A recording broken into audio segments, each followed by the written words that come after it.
ಇದು ವಿಧಾನ ಪರಿಷತ್ತಿಗೆ ನಡೆದಂಥ ನಿನ್ನೆಯ ಮತದಾನ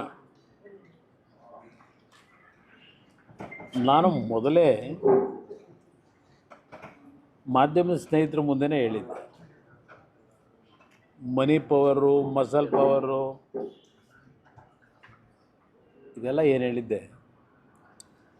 ನಾನು ಚುನಾವಣೆ ಗೆಲ್ತೀವಿ ಅಂತಕ್ಕಂಥ ದೃಷ್ಟಿಯಿಂದ ಅಭ್ಯರ್ಥಿ ನಿಲ್ಲಿಸಿದ್ದಲ್ಲ. ನಾನು ಪಕ್ಷದ ವತಿಯಿಂದ ತೀರ್ಮಾನ ಮಾಡೋದಕ್ಕಿಂತ ಮುಂಚೆ ಈ ದಿನಾಂಕ ನಿಗದಿಯಾದ ಮೇಲೆ ಮನೆಯಲ್ಲೇ 2 ಸಭೆಗಳನ್ನು ಮಾಡಿದೆ. ಎಲ್ಲ ಶಾಸಕರನ್ನ ಎಕ್ಸೆಪ್ಟ್ ಒಬ್ಬರು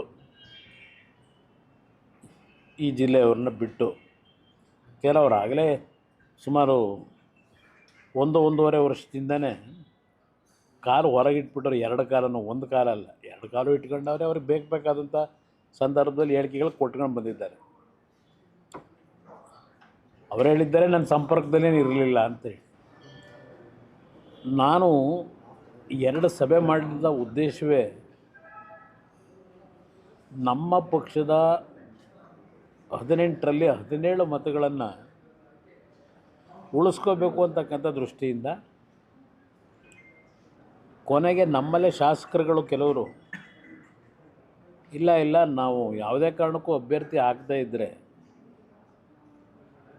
ರಾಂಗ್ ಮೆಸೇಜ್ ಹೋಗ್ತದೆ, ಸೋಲು ಗೆಲುವು ಚುನಾವಣೆಯಲ್ಲಿ ಇದ್ದಿದ್ದೆ, ಅಭ್ಯರ್ಥಿಯನ್ನು ನಿಲ್ಲಿಸಲೇಬೇಕು ಅಂತ ಹೇಳಿ ನಮ್ಮಲ್ಲಿ ಭಾಳ ಕೆಲವು ಶಾಸಕರು ಒತ್ತಾಯಗಳನ್ನು ಮಾಡಿದ್ರು. ನಾನು ಅವತ್ತು ಹೇಳಿದ್ದೆ,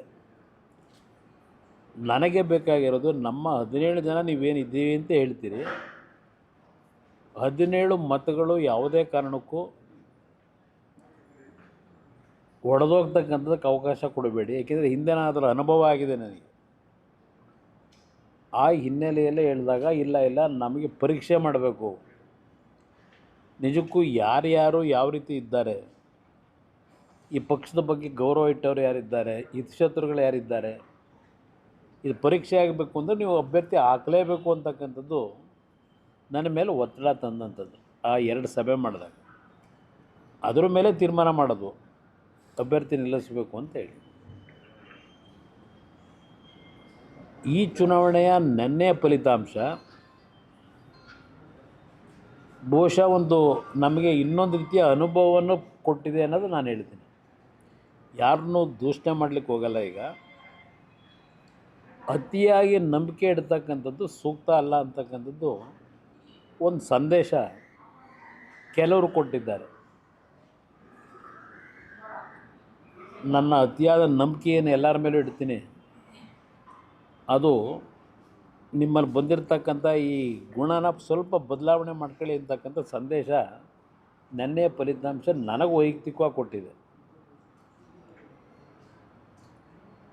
ಇಲ್ಲಿ ಯಾರನ್ನ ದೂಷಣೆ ಮಾಡಲಿಕ್ಕೂ ಹೋಗಲ್ಲ. ಈ ಫಲಿತಾಂಶದಿಂದ ಯಾವುದೇ ದೊಡ್ಡ ಮಟ್ಟದ ಬದಲಾವಣೆಯೂ ನಾವೇನು ತರಲಿಕ್ಕೇನಾಗೋದಿಲ್ಲ. ನಮಗೆ ನಿಜವಾದ ಒಂದು ಅಖಾಡ ಇರತಕ್ಕಂಥದ್ದು 28ರ ಚುನಾವಣೆ.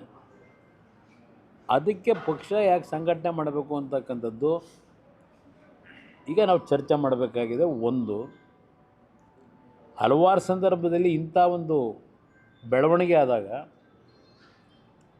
ಈ ಪಕ್ಷ ಉಳಿಸಿ ಬೆಳೆಸ್ಕೊಂಬಂದಿರತಕ್ಕಂಥದ್ದು ಕಾರ್ಯಕರ್ತರೇ.